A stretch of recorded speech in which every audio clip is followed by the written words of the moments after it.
The sun was a white hammer, beating the dust of the salt cedar basin into a fine, blinding powder. At the edge of a dry well, where the cracked clay looked like sun-scorched mosaic, Maeve Larkins licked lips that were split and bleeding. She had been tied to his saddle horn for the last 3 miles, a silent, stumbling burden. Now he had stopped, and the silence was worse than the rhythmic plodding of the horse. She looked up at the man, Eliar Hawthorne, a figure carved from the same hard granite as the nearby Sable Mesa. He offered no threat, yet his stillness was a heavy blanket. She saw the dust on his boots, the worn handle of the Colt at his hip, and the exhaustion in his shoulders. She knew what men who paid this much gold expected. It was better to get the inevitable done. Her voice, when it came, was a rasp of alkali and despair. "You paid for me," she whispered, the words a self-imposed sentence. "Just do it." Eliar Hawthorne froze. The words struck him with the force of a physical blow, stopping the breath in his chest. His eyes, the color of gunmetal and shaded by the brim of a hat stained with a decade of sweat, held the quiet grief of a man who had buried too many friends. He had seen death. He had seen cholera and flash floods and the aftermath of a range war. But this quiet, hollow surrender was somehow worse. His hand, which had been resting on the neck of his roan mare, clenched the leather reins. The knuckles went white, straining against the sun-browned skin. His mind snapped back, faster than a sidewinder's strike, to the day before in Dry Lantern. It wasn't a town hall or a proper market. It was a filthy livestock pen behind the saloon, the air thick with the smell of cheap whiskey, manure, and human desperation. A slick-tongued auctioneer, his waistcoat stained with tobacco, had been running the sordid sale. He hadn't gone there for this. He'd gone for seed barley and barbed wire. But he saw her, shoved onto the block, her wrists bound. He saw the looks in the crowd, the leering, the calculating, the indifferent. The auctioneer had started the bidding. Numbers were thrown like stones, each one a fresh welt on her dignity. "A strong back for fieldwork," the man had shouted, "or a warm companion for the cold nights." Eliar felt a cold, familiar rage rising from his gut. He had seen this once before, years ago, and done nothing. He would not make that mistake again. When the bidding slowed, Eliar had raised his hand, his voice cutting through the humid air like a winter wind. 200, gold. A collective gasp. It was an absurd, ruinous sum. It was enough to buy a prize bull or a small herd. The auctioneer, stunned silent for a beat, recovered quickly. 200 gold going once, going twice. The gavel cracked like a rifle shot. Sold to Mr. Hawthorne. The crowd had stared, half in awe, half in suspicion. He had pushed through them, thrown a heavy leather pouch onto the table, and taken the bill of sale, a grotesque document that claimed ownership. He had taken her rope, cut her free from the block, and led her to his horse without a word. Now, at the dry well, her whisper brought the shame of that transaction crashing back. "Just do it," he realized, with a sickening lurch. What she believed. She thought the gold was a down payment on her violation. He hated the auctioneer. He hated the men who had bid, but in that moment, standing under the crushing sun, Eliar Hawthorne hated himself most of all, for letting her believe it for even a second. His movements were slow, deliberate. He let the reins drop. The horse, trained to ground tether, merely huffed and lowered its head. He fumbled with the knot that bound her wrists to his saddle.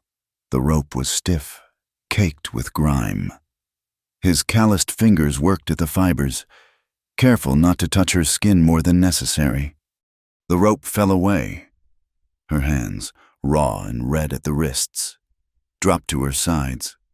She flinched as he moved, expecting a strike. Instead, he unhooked his canteen. He didn't hand it to her. She might not have the strength, or the trust, to take it. He poured the water, precious and cool, into his own cupped palm and held it out. Maeve stared at the water, then at his face. It was an offering a man might make to a spooked colt.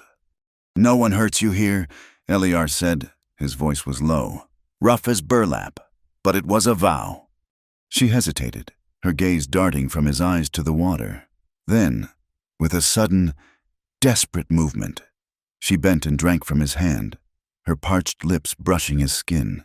She drank like she couldn't believe the water was real, like it would be snatched away.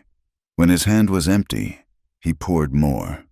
She drank 3 times before she finally stood back, coughing as the water hit her dry throat. Her eyes, though, remained fixed on him, the wariness still embedded deep as a splinter. Eliar nodded. Not to her, but to the horizon. The ranch is just over that rise, Hawthorne Ridge. He mounted his horse in one fluid motion. This time, he didn't tie her. He simply started walking the horse, slow enough for her to follow. She stumbled at first, her legs stiff, but she kept pace. The landscape opened up as they cleared the rise. It was a hard, lonely country.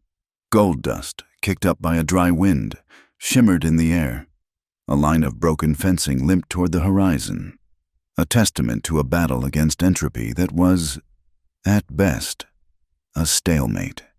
In the distance, the cluster of buildings that was Hawthorne Ridge looked less like a home and more like a fortress against the vast, indifferent emptiness.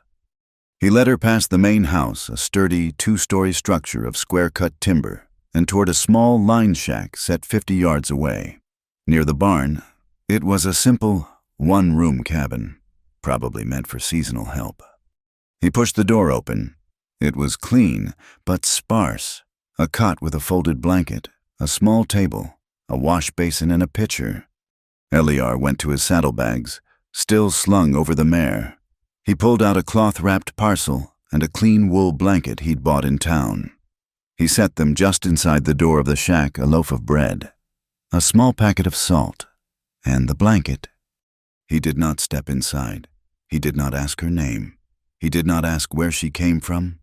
He offered no comfort, only provisions. The distance was a courtesy, a wall he was building for her protection. "This is yours," he said, gesturing to the shack. "The well by the main house has water. Food's in the kitchen when you're ready. No one will bother you." He turned and walked away, the sound of his spurs a diminishing jingle. Maeve stood in the doorway, watching him go, every instinct screaming that this was a trick. The bread felt heavy in her hand, a currency for a debt she didn't understand.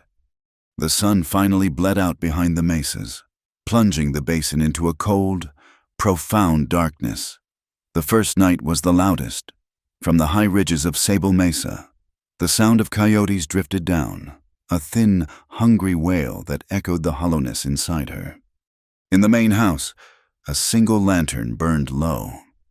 Eliar Hawthorne sat at his kitchen table, the light catching the angles of his face. In his hands was his Winchester rifle, broken down into its component parts. He didn't need to clean it. It was immaculate. But the ritual was a comfort. He worked with methodical precision, wiping down the lever, oiling the breech block, feeling the cool, predictable geometry of the steel. It was the way a frontier man untangled his own fear, checking the one mechanism he could truly control. His thoughts weren't on the rifle. They were on the woman in the shack, and the bill of sale tucked into his ledger. In the corner of the attached shed, hidden beneath a stack of cured hides, was a heavy, iron-banded wooden chest. It was locked with a thick brass padlock. The key was not hidden. It hung on a leather thong inside his worn frock coat, resting against his ribs every day, a constant, physical reminder. It was a box of ghosts, a secret from 5 years past that had never been spoken aloud. He had failed someone then, failed spectacularly, and the cost had been absolute. He clicked the Winchester back together, the sound sharp in the quiet room. He stared at the lantern flame, his mind wrestling with the question that had driven him to that auction pen. "Did I buy her freedom?" he whispered to the empty room. "Or did I just pay to redeem my own sin?" He didn't have an answer.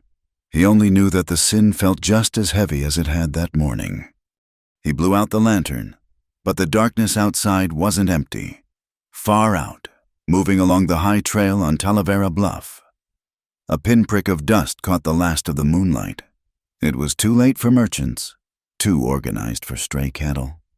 He watched from the window. The dust split, resolving into 3 distinct shadows. 3 riders. They paused on the ridge, silhouetted against the stars, looking down on the lonely light of Hawthorne Ridge. They were a long way off, but they felt close. They sat their horses for a full minute, a silent, predatory assessment. Then, as one, they turned and disappeared back over the bluff. Eliar rested his hand on the smooth, oiled stock of the Winchester. They weren't lost. They were an omen, and he knew, with the cold certainty of a winter frost, that whatever he had paid in Dry Lantern, the bill had not yet come due. Dawn at Hawthorne Ridge did not arrive with a gentle announcement. It was a sharp, practical cutting away of the night. The first light was the color of whey, and it brought with it the smells of the working day, the bitter, almost scorched, scent of coffee boiling on a cast-iron stove, the familiar, oily tang of saddle leather from the tack room, and a dry, mineral wind that carried a faint, salty memory from the alkali flats of Quicksilver Wash, miles away. Maeve Larkins woke to the sensation of being a single, comprehensive ache. Every muscle, from her shoulders, which had strained against the saddle, to her calves, which had stumbled over the rocky terrain, throbbed with a dull, insistent complaint. She had slept, she realized, but it was the sleep of exhaustion, not of rest, a heavy, dreamless fall into darkness. For a moment, she lay perfectly still on the cot, her eyes fixed on the rough-hewn pine beams of the ceiling.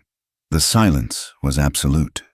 She braced herself for a sound, a heavy footstep outside the door, the jingle of spurs, a voice gruff with morning demands. Nothing came. Slowly, testing her own limbs, she sat up, the coarse wool blanket Eliar had left scratched against her chin, her eyes focused on the small table beside the cot.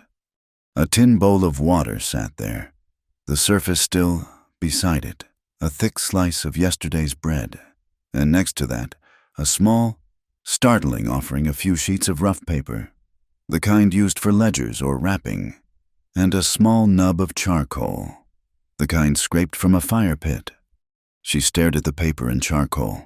It was an inexplicable kindness, more confusing than the food. Food was for livestock, water was for survival. But this was for a person, as if summoned by her waking. She heard a sound from the main house, not at her door, but from a distance. A screen door creaked shut, followed by the sound of water being pumped. Then, his voice not directed at her, but cast into the open air, a statement of fact for the ranch at large. Coffee's on the stove, when you want it.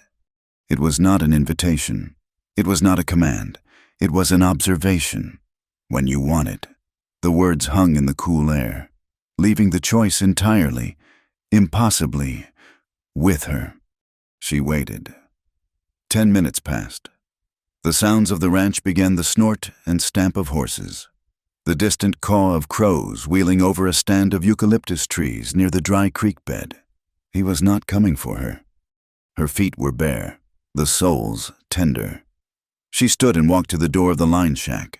The wooden planks of the small porch were cool and gritty with the night's settled dust. She stepped out, pulling the blanket around her shoulders. The morning light was soft, not the violent white hammer of yesterday. It was a gentle, forgiving gold that painted the peaks of the Sable Mesa in hues of rose and violet. Eliar was by the corral, checking the cinch on his roan mare. He did not look her way. He seemed wholly absorbed in his task, his movements efficient and quiet. She felt the emptiness of her stomach, a hollow, aching need. The coffee, the smell was drawing her, pulling her toward the main house, but every step was a war with her own instincts. To enter his house felt like a trespass, a yielding of the small, safe territory of the shack. She crept to the main house porch, her bare feet silent on the wood. The kitchen was just inside. The door was open. The big black stove dominated the room, and on it, a blue enamel coffee pot bubbled. A tin mug sat upside down on the draining board. She darted in, her heart pounding a frantic rhythm against her ribs. She poured the coffee. It was black as tar and thick with grounds. She grabbed the mug and fled back to her shack, like a coyote snatching a chicken. She sat on her cot, sipping the scalding, bitter liquid. It was terrible, and it was the best thing she had ever tasted. It was hot and real, and she had gotten it for herself. An hour later, after she had gnawed at the hard bread, Eliar appeared at her open door. He didn't stand in the frame, but 10 feet back, his hat in his hand. "There's work," he said, his voice as flat as the basin floor. "If you want it, it pays." She blinked. "Pays. I need the south fence line checked before the heat sets in," he continued. "And the horses need tending. You can take your pick." She said nothing, just stared. He seemed to understand her silence. "The horses, then, come." He led her to the corral. A placid-looking gray gelding stood by the trough. "This is Fen," Eliar said. He didn't ask if she knew horses. He just began to teach. He started with a piece of rope. "This is a Bromel splice. You'll need it if a rein snaps. It holds better than a knot. Watch my hands." His hands were large, scarred, and surprisingly steady. He wove the rope, tucking the strands, his voice a low, patient monotone. He didn't rush. He didn't get frustrated when he had to show her a second. And then a third time. He just undid the work and began again, his movements slow and deliberate. "Then, the horse. Horses know what you're feeling before you do," he said. Approaching Fen, the horse tossed its head, whites showing in its eyes. "He doesn't know you. Don't go at him fast. Let him see your hands." Eliar held out his hand, palm down, for the horse to scent. Then he rubbed the gelding's forehead, right between the eyes. A slow, circular motion. The horse visibly softened, its ears unpinning, its head dropping. "Right here, they feel the ground through their feet, but they feel the world through you. Be quiet in your mind, and he'll be quiet with you." He guided her hand to the horse's face. She flinched, expecting the sudden, terrifying movement of the large animal. But Eliar's hand was near, not touching her, but present. She laid her trembling palm on the horse's coarse, warm hair. She mimicked the circular rub. Fen huffed, a warm breath against her arm, and leaned into her touch. She had been around livestock. She had been treated like livestock. She had never been asked to calm one. Later, he tasked her with mending a broken gate on the small chicken coop. He gave her a hammer and a pouch of nails. The work was awkward. Her hands were clumsy, the muscles of her arms screaming in protest. She swung at a nail, missed, and the hammerhead glanced off the wood and fell into the dust. She froze. This was it. This was the moment. Failure. Incompetence. She braced herself, turning her head, protecting her face. Eliar, who had been sighting down a warped fence post, simply walked over. He didn't sigh. He didn't curse. He bent down, picked up the hammer, and placed it back in her hand, turning her grip slightly. "You're holding it too tight," he said, his voice unchanged. "Let the weight of the head do the work, and watch your stance. Put your left foot here." He tapped the ground with his boot. "Brace yourself. Now try." She did. The nail bent, but it went in. He nodded once.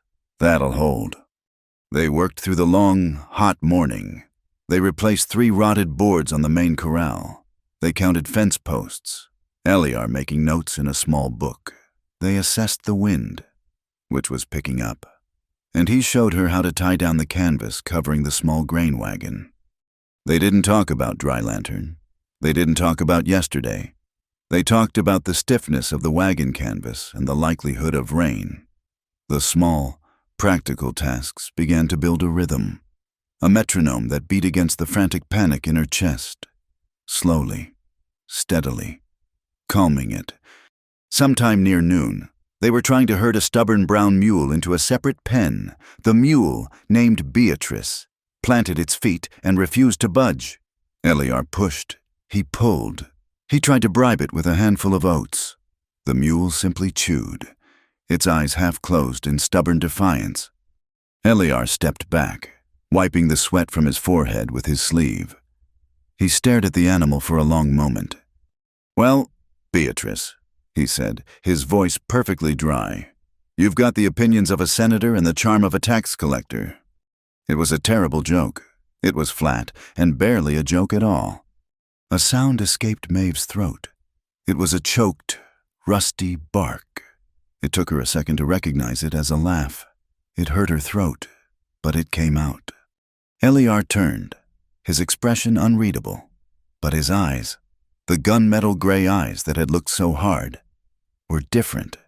They were crinkled at the corners.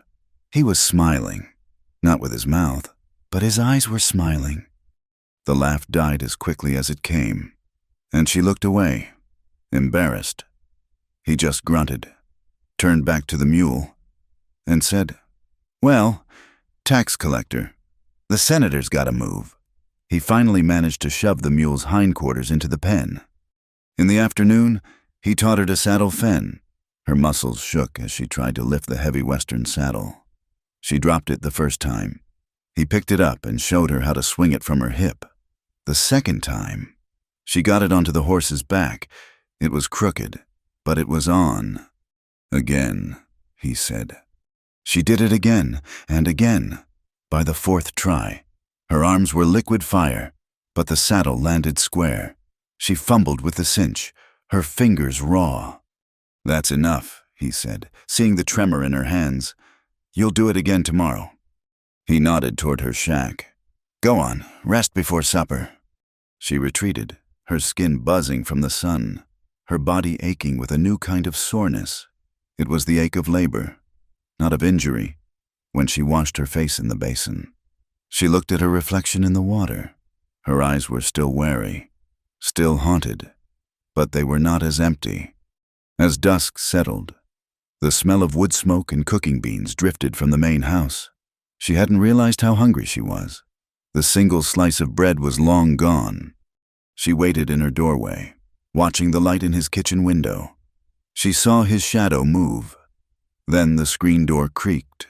He walked halfway to her shack, placed a steaming bowl and a spoon on the ground, and then walked back to his own house without a word. He was maintaining the distance, a safety line, stretched taut between them. She fetched the bowl.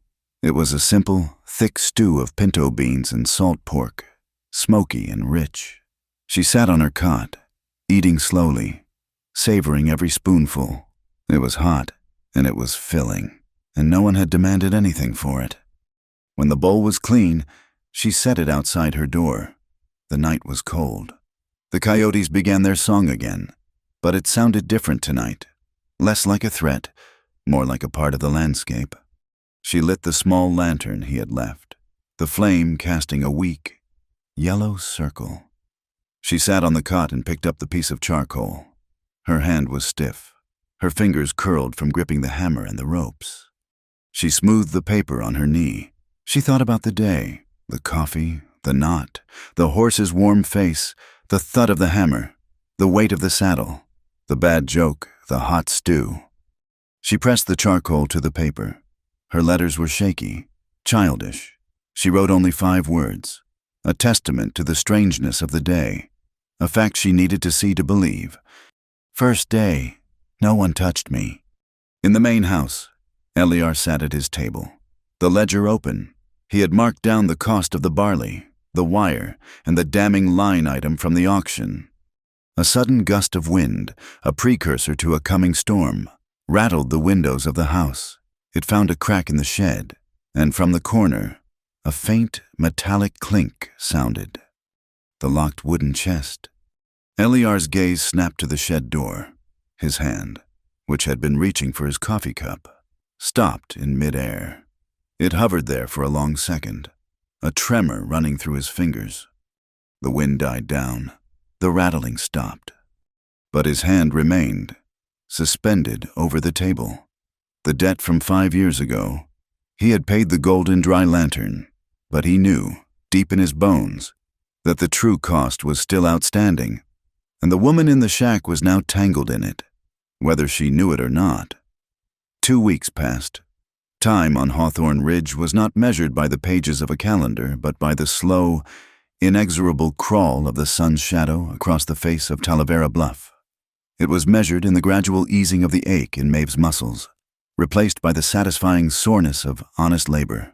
It was measured in the fading of the raw, purple bruises on her wrists, which softened to a pale, sallow yellow and then disappeared entirely, leaving only the memory of the rope. The rhythm of the ranch became the rhythm of her life. She learned the unique creak of the well pump handle just before it brought up water. She learned to distinguish the hoofbeats of Eliar's roan mare from the heavier tread of the mule. Beatrice. She learned that the wind, when it came from the north, carried the scent of pine from the high country, and when it came from the south, it was all dust and heat. The days were a litany of tasks. They were hard, repetitive, and strangely cleansing. There was a simple, brutal honesty to mending a fence or digging a post hole that scrubbed at the more complicated dirt inside her mind. One afternoon, they had spent 4 hours wrestling a fallen cottonwood trunk, using the mule and a system of ropes and levers to drag it away from the creek bed where it was damming the meager flow of water. It was grueling, sweat-drenched work. At the end of it, as they stood catching their breath, Eliar had looked at the newly cleared channel, then at her. "You did good today, Maeve," he said. The words were plain, unadorned. In a land scoured by wind and hardship, praise was a rare and precious currency, never spent carelessly. The compliment landed with a quiet weight. She felt a warmth spread through her chest that had nothing to do with the sun. She could only nod, suddenly finding the toe of her worn boot intensely interesting. He had used her name. She realized he had been using it for a few days now, ever since he'd first asked it while they were reshoeing Fen. The riding lessons continued. She was no longer afraid of the gray gelding, having learned the calming magic of a hand on his forehead. The day came when Eliar decided she was ready to ride him without a lead. In the large corral, he gave her a leg up into the saddle. "Just a walk," he said. "Keep your heels down. He'll follow your lead." She took the reins, her knuckles white. Fen took a step, then another. She felt the powerful, living motion beneath her, a terrifying and exhilarating sensation of freedom. Eliar did not stand and watch. He trotted alongside her, his long legs easily keeping pace with the horse's walk. His hand was never more than a foot from the bridle, ready to grab it if Fen spooked. He was a silent, vigilant guardian, a running fence of safety. He didn't have to be that close. The fact that he chose to expend his own energy to assuage her fear, was a gesture louder than any words of reassurance. The following week, they needed supplies. The small way station at Coyote Lantern was little more than a trading post, a smithy, and a single, dusty building that served as a post office and saloon. They rode in together, Eliar on his roan, Maeve on Fen, a pack mule trailing behind. As they dismounted in front of the trading post, she felt the eyes on them. Men sitting on the porch of the saloon stopped talking. A woman shaking a rug out of a second-story window paused, her hands still. They weren't hostile looks, just intensely curious. She was the woman Hawthorne had paid a fortune for. The whispers had surely been traveling through the basin for 2 weeks. She felt a hot flush of the old shame creep up her neck, and she instinctively looked at the ground. Eliar seemed not to notice, or not to care. He greeted the proprietor, a grizzled man named Silas, and began his trading, exchanging a sack of salt for ammunition and a box of carpentry nails, while Eliar was bartering. Silas turned his shrewd gaze on Maeve.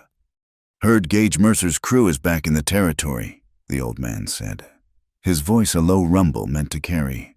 "Been sniffing around the new railroad line. They say he's gathering stock again." A man can't be too careful with his property. The word stock was a deliberate barb. Maeve flinched. Eliar's bartering stopped. He turned his head slowly, and his gunmetal eyes fixed on Silas. The temperature in the room seemed to drop 10 degrees. "She's not property," Eliar said, his voice quiet, but with an edge like honed steel, "and her name is Maeve." Silas had the good sense to look abashed. He cleared his throat and busied himself with counting out nails. The transaction finished in a tense silence. They loaded the mule and rode out of Coyote Lantern, the weight of the town's speculation following them like their own dust cloud. That night, the weather broke. A slow, steady rain began to fall, the first in over a month. The sound on the tin roof of her shack was a soft, persistent drumming. The air grew cool and heavy with the smell of wet dust and sagebrush, a scent so rich and clean it felt like the world was being washed anew. Unable to sleep, Maeve stood on the small porch of her shack, wrapped in her blanket, watching the rain slant through the yellow light spilling from the main house. She held out a hand, letting the cool droplets splash against her palm. It was a simple, grounding sensation. Real. The screen door of the main house creaked open. Eliar stepped out onto his own porch, holding a steaming mug. He saw her and stopped. For a long moment, they just stood there, separated by 50 yards of falling rain. He went back inside, and she thought he was retreating for the night. But he re-emerged, carrying something heavy. He walked through the downpour, his boots making soft, sucking sounds in the mud. He didn't come onto her porch, but stopped at the steps. He was holding his frock coat, a heavy, fleece-lined garment built for winter storms. "You'll catch a chill," he said, and held it out to her. She reached for it, and as she took the coat, their fingers almost brushed. He pulled his hand back a fraction of an inch too quickly, a deliberate preservation of the space between them. The coat was heavy and warm, and it smelled of him wood smoke, leather, and the clean scent of the rain on his clothes. She pulled it around her shoulders, a profound and comforting weight. She had to ask. The question had been sitting in her throat for days, a stone she couldn't swallow. The rain, the darkness, the unexpected gesture of the coat, it all loosened the stone. Why, she asked, her voice barely a whisper above the rain. "Why did you help me?" He looked out into the darkness, not at her. The rain dripped from the brim of his hat. His profile was stark in the lamplight. "Because once," he said, his voice low and gravelly, "I didn't help someone else." The confession hung in the air between them, raw and exposed. It was not a full answer, but it was an honest one. It explained everything. This wasn't about her. It was about a ghost. A gust of wind drove the rain harder, a rattling sheet against the roof. They stood in silence, listening to the rhythm of the storm. The quiet was different now. It was not the tense, watchful silence of their first days. It was a shared silence, filled with the things he hadn't said and the things she now understood. It didn't hurt anymore. Then something broke the pattern. Far out, towards the dark shape of Talavera Bluff, a light blinked, once, twice, a bullseye lantern, deliberately shielded and unshuttered. Eliar's body went rigid. Before Maeve could even process what she was seeing, he raised a single finger to his lips in a sharp, absolute command for silence. He moved to the edge of the porch, peering into the rain-swept darkness, every line of his body screaming alert. The light did not flash again, but a minute later, they heard it, the faint, rhythmic squelch of hooves in mud, not on the main path to the ranch, but cutting across the lower pasture, 2, maybe 3 riders, moving quickly, without lanterns. They were nothing more than fleeting, darker shapes against the dark landscape, passing along the ranch's perimeter. Scouts. They passed and were gone, the sound of their passage swallowed by the rain. Eliar remained frozen for another full minute before he seemed to breathe again. He turned to her, his face a grim mask. "Get inside. Bolt the door." He didn't wait for a reply. He strode back to the main house. his purposefulness a stark contrast to the quiet man of moments before. The next day, the rain was gone, but the tension remained. Eliar worked with a quiet, focused intensity. He wasn't mending fences, he was fortifying.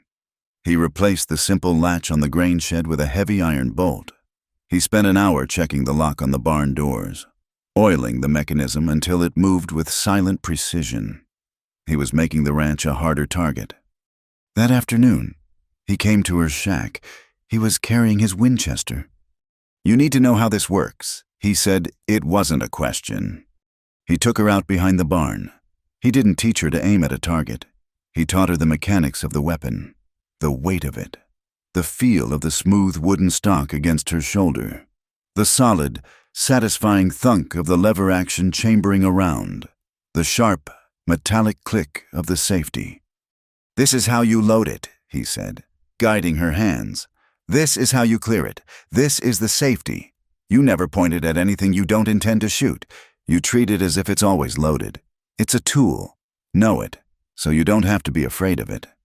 She wasn't learning to be a gunfighter. She was learning to be less of a victim. The knowledge, like the riding, was a small piece of power, a reclamation of her own safety. The cold, heavy reality of the rifle in her hands was a counterbalance to the cold, heavy fear that the night riders had brought back. As the sun began to set, casting long, nervous shadows across the basin, Eliar walked to the main gate at the edge of the property, a half-mile from the house. He had a hammer, a nail, and a small, brass bell, no bigger than a hen's egg. He hammered the nail into the top of the thick gate post. From it, he hung the bell on a short leather thong. It swayed in the evening breeze, catching the last of the light. It was too small to be a proper alarm, too quiet to be heard over a storm. But in the still, clear air of the coming night, if that gate were opened, the bell would ring, a single, clear, resonant note, carrying across the pasture. It was not a lock, it was a signal, a warning that the storm they had been watching from a distance was now, finally, about to break. The morning came not with light but with a thick, ochre haze. A hot wind had blown in from the south during the night, carrying the topsoil of some distant, forgotten prairie with it. The sun was a pale, impotent disk behind the curtain of dust. The air was gritty, coating the tongue and making every breath a conscious effort. Maeve was by the well, her hand on the pump handle, when the sound came. It was not a loud sound, but it cut through the dusty air with crystalline precision. A single, high-pitched ting, a pause, then another ting, and a third. The bell at the main gate. She froze, her knuckles white on the iron handle. She looked toward the main house. The screen door was already swinging shut. Eliar emerged, not with a rifle in his hands, but with nothing.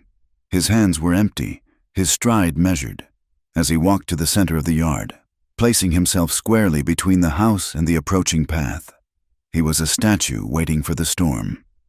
Through the haze, they appeared, 3 riders, moving at a slow, deliberate walk, their horses kicking up lazy plumes of dust. They did not seem to be in a hurry. They moved with the uncoiling patience of rattlesnakes. They rode through the open gate and into the yard, fanning out to form a loose semicircle around Eliar. The man in the center was the one from her nightmares in Dry Lantern, Gage Mercer. He had a wide, handsome face that was ruined by a pair of cold, dead eyes.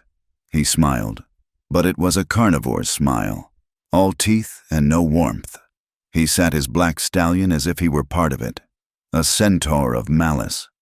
The 2 men flanking him were shadows, rough-hewn and anonymous, their hands resting near their holstered pistols.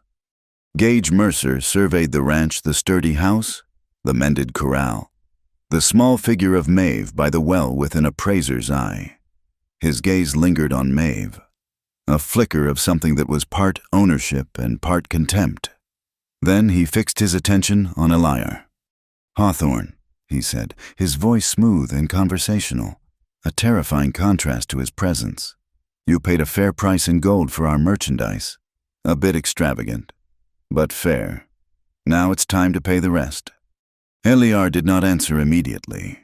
He turned his head slightly and spat a thick glob of phlegm into the dust at his feet. It was a gesture of profound, bottomless disdain. "Nobody's merchandise here," he said, his voice flat and hard as a river stone. Gage's smile widened. He seemed to enjoy the defiance. "Is that so?" He leisurely reached up with one gloved hand and pulled open the collar of his shirt. There, on the side of his neck, was a puckered, ugly scar, the kind left by a hot knife. It was a crude symbol, a twisted letter mean. The mark of the trade is still there. Hawthorne. A piece of paper from a drunk auctioneer doesn't erase a brand. It just transfers the title. Eliar's posture didn't change, but something in the air around him shifted. It became charged, electric. He raised his Winchester rifle, which had been leaning against the porch rail. He didn't point it. He just held it. Then, with a flick of his wrist, he cocked it. The sound was shockingly loud in the still, dusty morning. The metallic schlick-schlack of the lever action was a definitive statement. It was the sound of a line being drawn. It was the sound of a conversation ending and something else beginning. At the well, Maeve had ducked down, using the stone wall of the water trough as cover. Her heart was a wild bird, beating itself against the cage of her ribs, the frantic pulse thrumming in her throat. She could hear the blood roaring in her ears. But through the fear, a cold, clear part of her mind was working. She peered through a gap between the trough and the well pump. She saw the horses. She saw the men's boots in their stirrups. She saw the distance to the open door of the grain shed. 100 feet away. She saw the pitchfork leaning against the shed wall. She calculated angles, distances, possibilities. She was no longer just a frightened animal. She was a survivor, assessing the trap. The yard fell into a frozen tableau. The three riders, the man with the rifle, the woman behind the well. The dust motes hung suspended in the air. The only movement was the nervous flick of a horse's tail. High overhead, a lone hawk circled, its shrill, piercing cry like the sound of a nail being dragged across slate. Gage Mercer did not reach for his gun. He was a man who preferred a different kind of weapon. He was testing Eliar, probing for a weakness. He decided to aim his next words at the figure behind the well. "We picked her up near the San Pedro," he said, his voice taking on a storyteller's cadence. He was speaking to Eliar, but the words were for Maeve. She was with a family in a broken-down wagon. "We made a trade, we took her, and we let the others keep their water. Seems fair, don't you think?" Maeve squeezed her eyes shut. He was lying, twisting the memory, poisoning it. "There was another one," Gage continued, his gaze flicking toward the well. "A little thing named Sarah, from a rail camp outside Tucson. She fought, cried the whole time. It gets tiresome." He was dropping the names like poison pellets, trying to unearth the trauma he had buried in her. He wanted to see her crumble, to remind her of her own helplessness, to make Eliar see that what he had bought was already broken. Eliar took one slow, deliberate step forward. The dust puffed around his boots. His eyes never left Gage's face.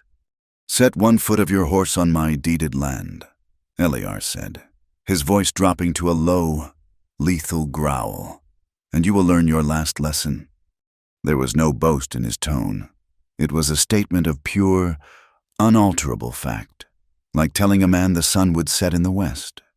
A flicker of something not fear, but perhaps recalculation passed through Gage's eyes.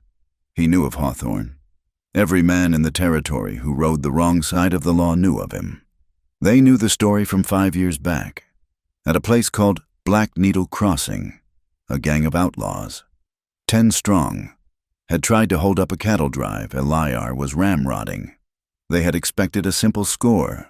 They had not expected the quiet, grim-faced man to become a whirlwind of disciplined violence. When the dust settled, 4 of them were dead. 3 were captured, and the rest had scattered to the winds. Eliar Hawthorne did not make idle threats. The two men flanking Gage shifted uneasily in their saddles. They had come here for a simple collection, to intimidate a rancher. They had not signed on for a fight with a legend. They exchanged a nervous glance. Gage held Eliar's gaze for a 10 count, the silence stretching thin as a spider's web. He was weighing the value of the woman against the cost of taking her. He was a businessman, after all. A bad deal was a bad deal. Finally, he broke the silence with a short, humorless laugh. He gathered his reins. "This isn't over. Hawthorne," he said, the smoothness gone from his voice, replaced by a raw, venomous promise. "You bought damaged goods, and the debt is still on the books." He pulled sharply on his horse's reins, spinning the animal around with a final, hate-filled look. He spurred the horse and galloped out of the yard, his two men scrambling to follow. They disappeared into the haze, leaving only their dust and their threats hanging in the air. The tension in the yard did not immediately vanish. It seeped away slowly, like water into dry ground. Eliar stood motionless, his rifle still held at the ready, until the sound of their hoofbeats had faded completely. Behind the well, Maeve was shaking. It was a deep, uncontrollable tremor that started in her legs and worked its way up her entire body. The fear was finally catching up with the adrenaline, but she did something she would not have done 2 weeks ago. She got up. She pushed herself to her feet, her legs unsteady as a newborn foal's. She stepped out from behind the cover of the water trough and stood in the open, her face turned toward the pale sun. She was trembling, and her face was pale with terror. But she was standing. She was not hiding in the shadows of the well anymore. She was facing the light. Eliar finally lowered the Winchester. He walked over to her, his face grim, his eyes still scanning the horizon. "They'll be back," he said. His voice wasn't filled with the lingering panic of a close call. There was no fear in it at all. There was only the cold, hard certainty of a man who understood the nature of predators. It wasn't a guess. It was a promise. The dust from their departure hung in the air for an hour, a bitter, gritty fog that refused to settle. Eliar didn't move back to his work. He stood in the center of the yard, the Winchester held loosely in one hand, watching the empty space where Gage Mercer had been. He was a man listening for an echo. Maeve remained by the well, her own trembling finally subsiding, replaced by a cold, hard knot of dread in her stomach. They would be back. She knew it. He knew it. The small bell on the gate was not a solution. It was merely a prelude. Finally, Eliar moved. He walked to the main house, his purpose renewed. He returned not with a box of ammunition, but with his saddlebags and a full canteen. He began to saddle his roan mare with swift, efficient motions. "Where are you going?" Maeve asked, her voice stronger than she expected. "Fort Hollister," he said without looking up from tightening the cinch. "To see the sheriff." The name settled the dust. The law. It was a distant, abstract concept out here, but it was a solid one. An anchor. "I'm coming with you," she said. "It wasn't a request." She took a step toward Fenn's corral. Eliar stopped his work and turned to face her fully. He shook his head. A single, sharp motion. "No." "They're after me. It's my fight, too." "This started because of me," he countered, his voice low but unyielding. "Because of something I did in that auction house. This is my trouble to fix." He slung the saddlebags over the horse, the leather groaning in protest. "Your job is here. You keep the lantern lit." He was giving her a duty, not dismissing her. It was a post to be guarded, a sign that he intended to come back to it. She understood the distinction. She hated it, but she understood it. She watched as he mounted the roan, the rifle now snug in its scabbard. He gave her one last, steady look, then turned the horse and spurred it into a canter, heading east. His route took him through Quicksilver Wash, a place that was more a scar on the land than a feature of it. The creek bed was a wide, meandering path of bleached white stones and cracked mud, the ghost of a river that had given up long ago. Thorned scrub grass, the color of rust, clung stubbornly to the banks, its roots seeking a memory of water. He rode past the skeletal remains of a small herd of buffalo, their bones picked clean by coyotes and bleached by a decade of unrelenting sun. The great horned skulls stared with empty sockets at the sky, monuments to a wilder, freer time that was now just as dead as they were. The landscape was a testament to erosion, to the way time and hardship could wear anything down: rock, bone, and a man's resolve. Eliar rode through it, a solitary figure moving against the grain of decay, his own resolve hardening with every mile. Fort Hollister wasn't much of a fort. It was a collection of adobe and timber buildings arranged in a dusty square, anchored by a sheriff's office with barred windows and a sturdy-looking flagpole. It was a lonely outpost of order in a vast, lawless territory. Eliar swung down from his horse, his joints stiff from the ride. He looped the reins over the hitching post and walked inside.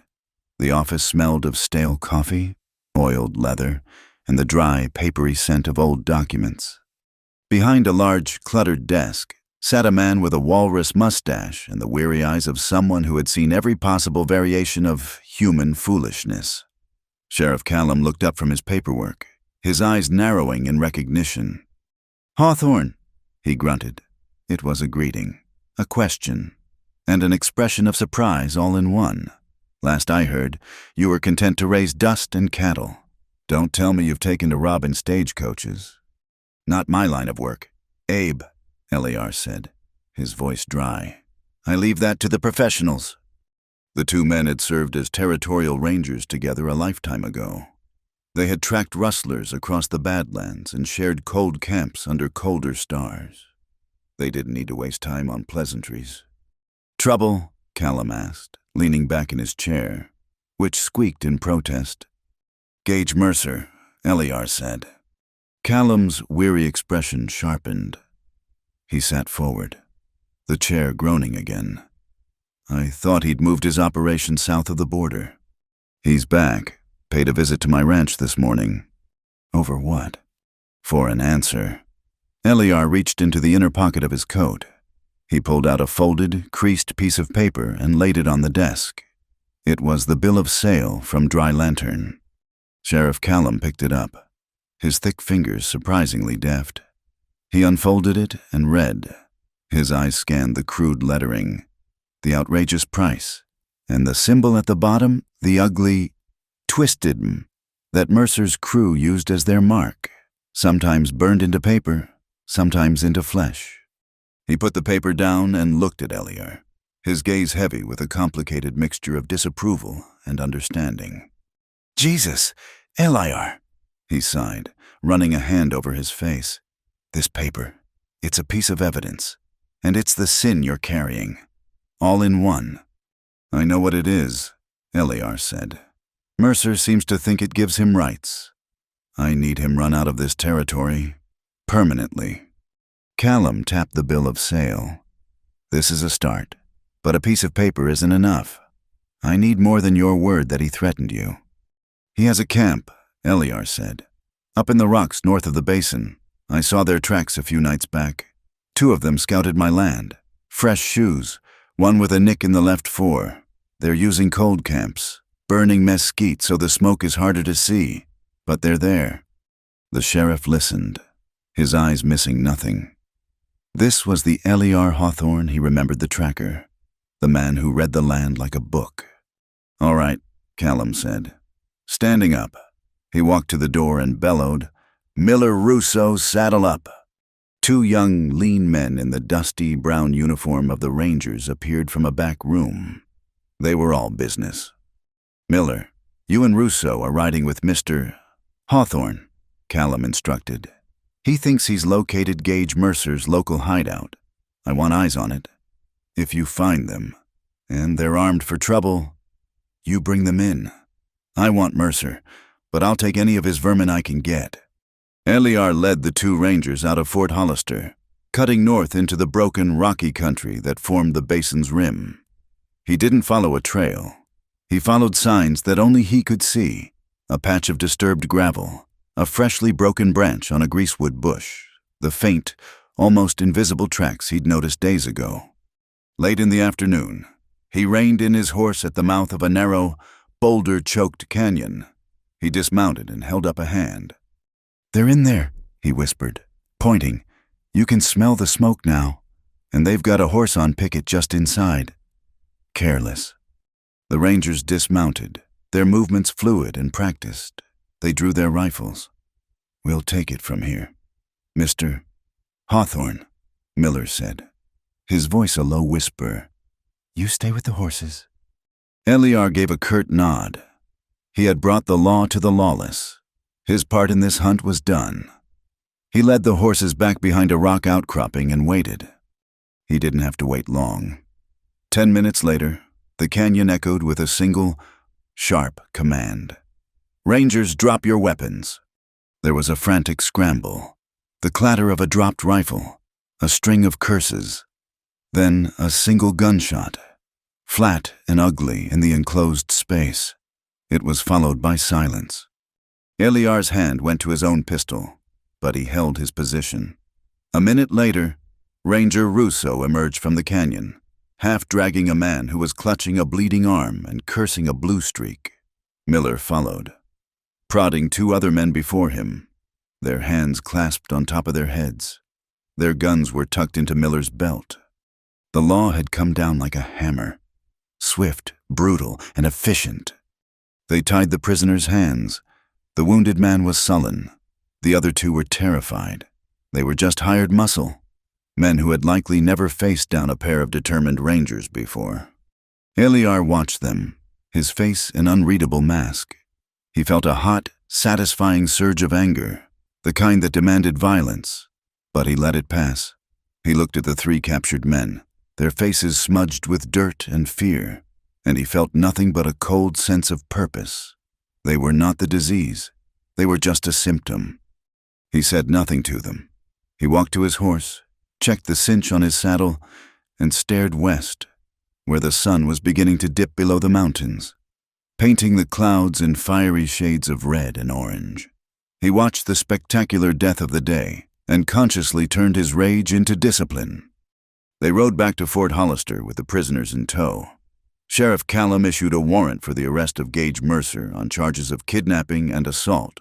A rider was dispatched with a stack of freshly printed wanted posters, with a promise from the postmaster that one would be nailed to the door of every trading post and saloon from here to the territorial line, including the one at Coyote Lantern. Eliar didn't wait. He walked into Callum's office while the posters were still being printed. "Abe," he said, "I need one more thing. A legal document, a deed of manumission, something official that says the woman at my ranch is a free citizen, not subject to any prior claim." Callum looked at him, a slow, grudging respect dawning in his eyes. He pulled a fresh sheet of paper from a drawer, dipped a pen in ink, and began to write. He wrote in a clear, forceful script, citing territorial law and his authority as sheriff. He signed it with a flourish and pressed the official seal of the county into a pool of hot wax at the bottom. "There," he said, handing the paper to Eliar, "as legal as it gets." The sun had just set when Eliar rode back into the yard at Hawthorne Ridge. A single lantern glowed in the window of the main house. Maeve had kept it lit. She came out onto the porch as he dismounted, her silhouette framed by the lamplight. She didn't ask if he had been successful. She could see it in the way he carried himself, in the exhaustion that was tempered by a grim satisfaction. He walked up the steps and stopped in front of her. He reached into his coat and pulled out the paper Callum had written. It was clean and crisp, a stark contrast to the filthy bill of sale. He held it out to her. She took it, her fingers trembling slightly as she touched the official seal. She couldn't read all the words in the dim light, but she understood what it was. It was a release. It was an anchor. It was freedom, written in ink. She looked up from the paper, her eyes searching his face in the growing darkness. She whispered the question that lay beneath all the others, the one that truly mattered. "I was never just an object to you, was I?" He met her gaze, his own eyes reflecting the lantern light. His voice, when he answered, was quiet, but it held the weight of an oath. Never. A shuddering breath escaped her, a sound of a weight she hadn't even realized she was carrying finally being set down. He took an equally deep breath, the tension of the long day draining out of him. They stood there for a moment, two people breathing in the cool night air. The legal battle was won, but Eliar looked out past the small circle of lantern light, toward the vast, dark expanse of the Sable Mesa. He knew that the journey to heal a soul was far longer and far more treacherous than any road a man could travel on a horse. The morning after the law had come and gone was born clean and new. The rain had washed the haze from the air, and the sky was a high, brilliant blue. Every rock, every blade of grass seemed to have been scrubbed, its colors more vivid, its edges more sharply defined. The world smelled of damp earth and creosote, a perfume of renewal. Maeve woke before the sun was fully over the ridge. She felt a lightness in her limbs, a quiet hum of energy that was entirely new. The dread that had been her constant companion, a cold stone in the pit of her stomach, was gone. It had been replaced by a tentative, fragile hope. She went to the main house. The door was unlocked. Inside, the coffee was already brewing, its rich, dark scent filling the quiet kitchen. On the table were 2 tin mugs. Without hesitating, she poured them both full. She carried them out to the front porch, the heat a welcome warmth against her palms, and sat on the top step. A few minutes later, Eliar emerged from the barn. He stopped when he saw her, a flicker of surprise in his eyes. He saw the second mug of coffee waiting. He walked over, his boot steps soft on the damp ground, and took the mug she offered. He sat on the step beside her, a comfortable foot of space between them. They drank in silence, watching the sun climb, listening to the ranch wake up around them. It was a shared, easy silence, the kind that exists between people who have faced a storm together and come out the other side. "We should make a new list," Maeve said, her voice quiet in the morning air. Eliar looked at her, a question in his eyes. "For the work," she clarified. "Gage Mercer's men broke a section of the north fence when they rode out, and if we're going to stay—" She trailed off, then started again with more force. "Now that I'm staying, we should break that patch of ground by the creek. It's good soil. We could plant corn." He considered this, sipping his coffee. She was talking about a future, planting, building, not just surviving. A slow, genuine smile touched the corners of his mouth. Corn would be good. He agreed. And the well pump needs a new leather washer before the dry season really hits. "And I need more riding practice," she added. "Long distance, in case I ever need to get to Fort Hollister on my own." "All right," he said, nodding. It was a new contract between them, an unspoken partnership based on shared purpose, not a bill of sale.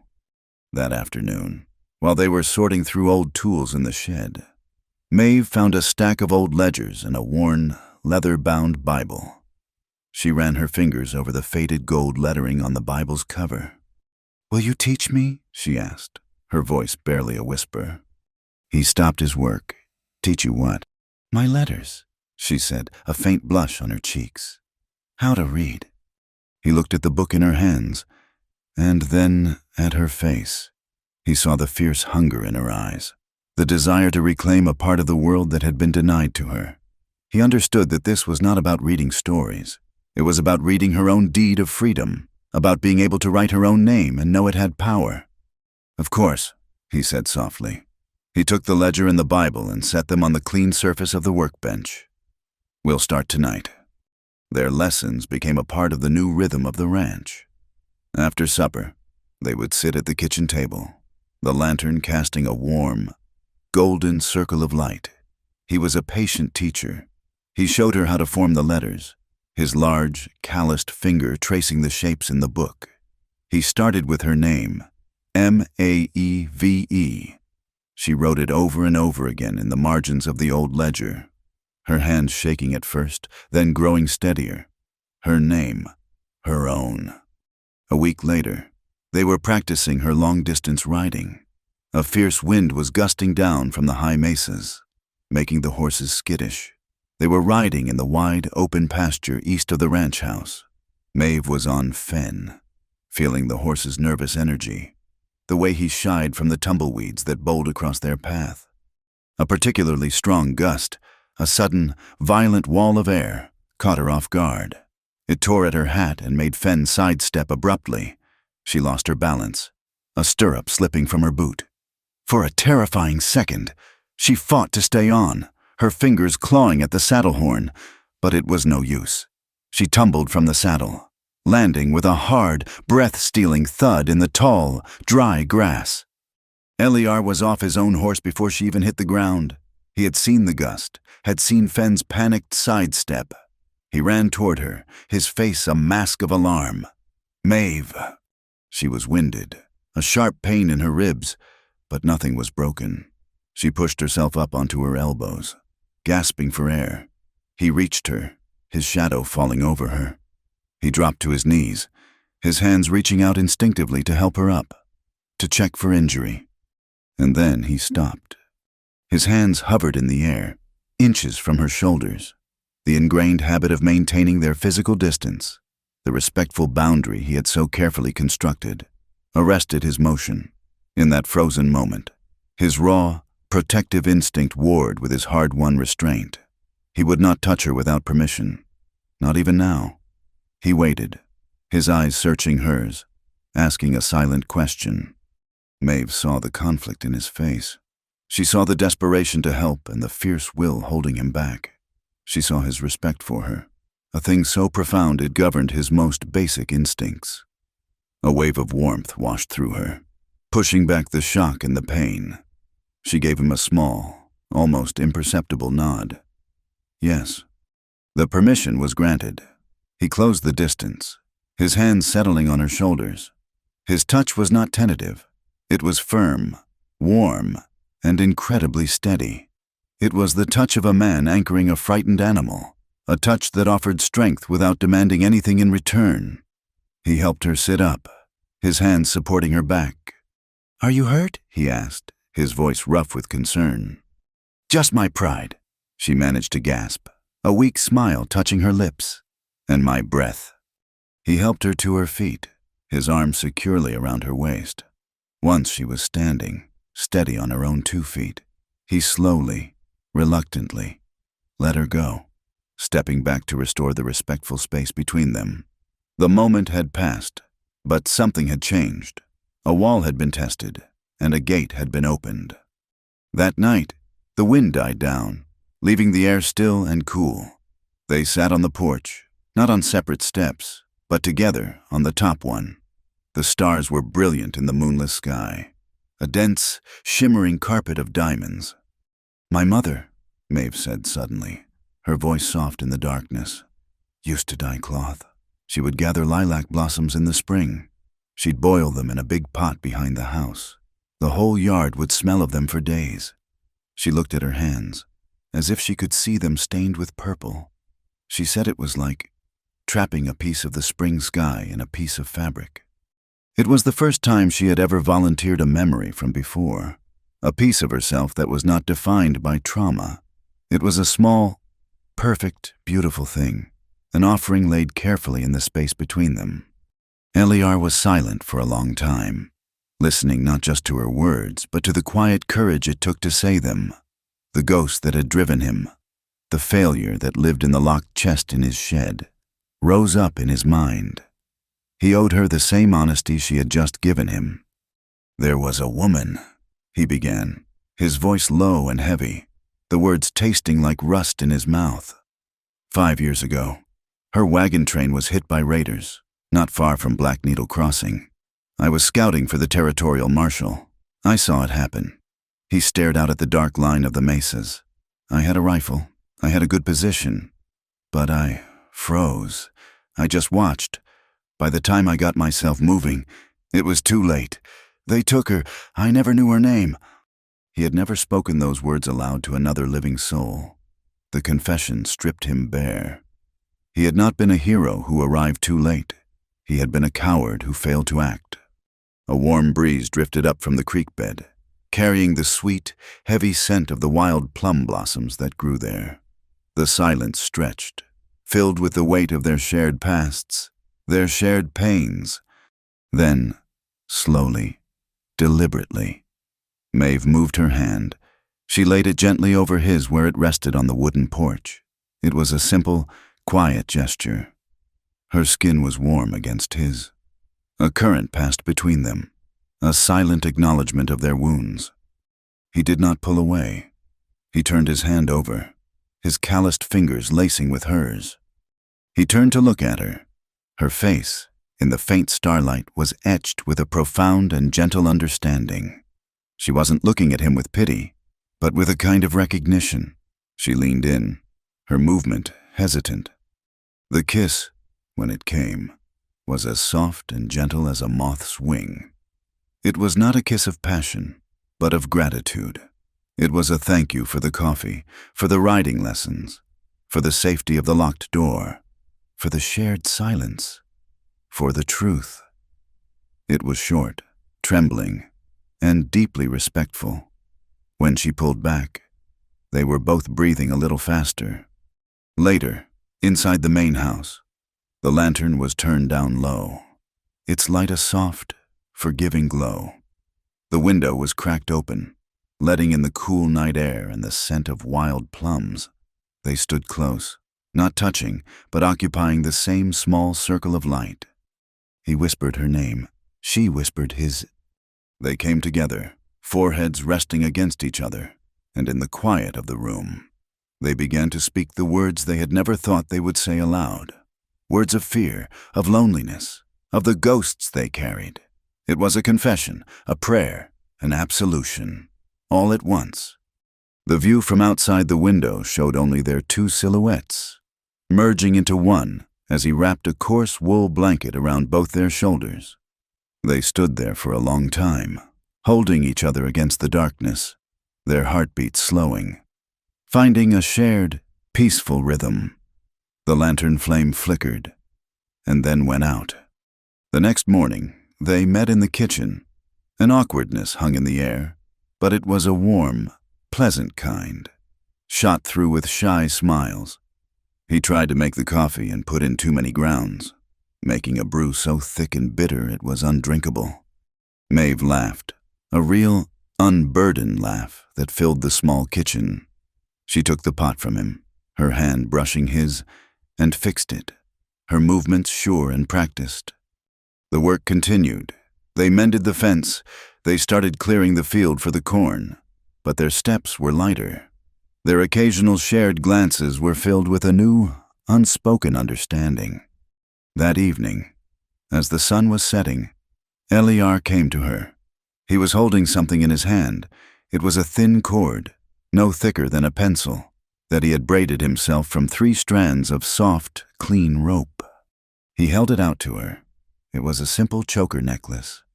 "The rope," he said, his voice quiet. "It doesn't have to be a bad memory." She understood. The rope that had bound her wrists, the symbol of her captivity, had been transformed. He had taken it and made something new, something beautiful in its simplicity. She turned, lifting her hair from her neck. He stepped behind her, his fingers brushing her skin as he tied the cord. It settled against the hollow of her throat, a light, comfortable weight. It was not a brand of ownership. It was a mark of being chosen, a bond freely offered and freely accepted. The fragile piece on Hawthorne Ridge lasted for 3 weeks, a delicate bubble in a world full of sharp edges. The news, when it came, was not a sudden thunderclap but a slow, seeping poison that trickled in from dry lantern. It started as whispers among the teamsters and merchants at the Coyote Lantern Post railroad men. Mostly solitary drifters working on the new spur line had started to disappear. A man would finish his shift, collect his pay, and simply vanish into the vast, hungry landscape. At first, people shrugged it off. It was a transient population. Men drifted, but the numbers grew, and a darker pattern began to emerge. A name was spoken in hushed tones, Crail. The deputy foreman on the rail line, a man with a reputation for cruelty and a known associate of Gage Mercer. The pieces began to click into place with the awful certainty of a jail door locking. The railroad, the great artery of progress, was being used as a vein to transport black market money and human souls. Mercer's crew wasn't just snatching people from isolated wagons anymore. They had industrialized their operation. Maeve overheard the crucial detail herself. She had ridden into Coyote Lantern to pick up a package of seeds for their new cornfield. While she waited for Mags Thorne, the sharp-eyed woman who ran the post, she heard two rail hands talking by the pickle barrel.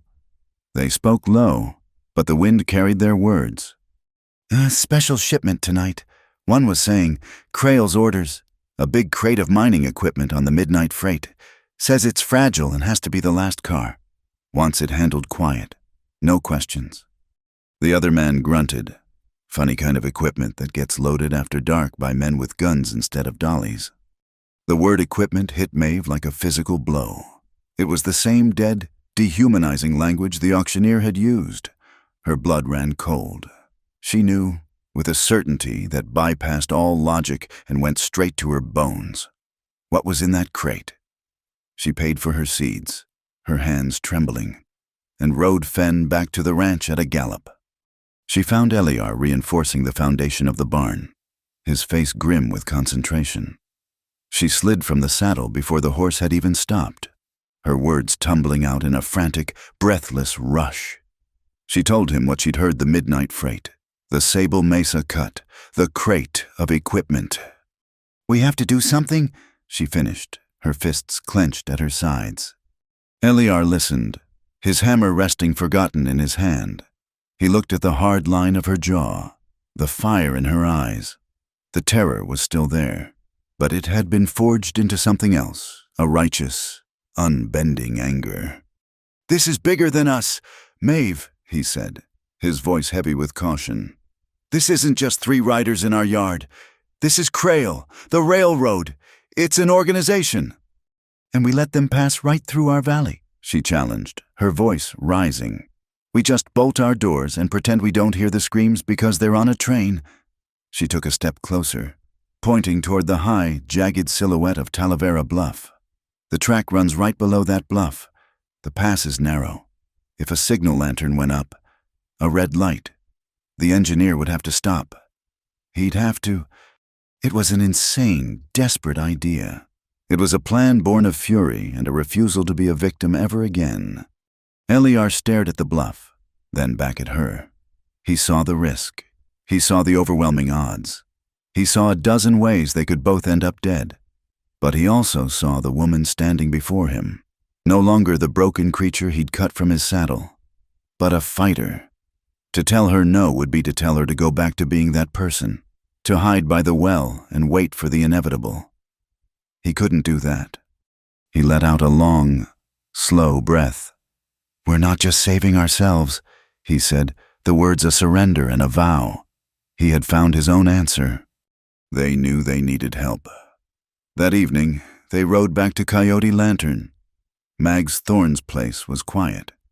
She was a woman in her 50s, with iron-gray hair pulled into a tight bun and eyes that could measure a man's worth in a single glance. They found her in the back, cleaning a Winchester with practiced, efficient strokes. Eliar laid out the plan, his voice low and urgent. Mags listened without interruption, her hands never ceasing their methodical cleaning of the rifle. When he was finished, she slid a freshly oiled cartridge into the chamber.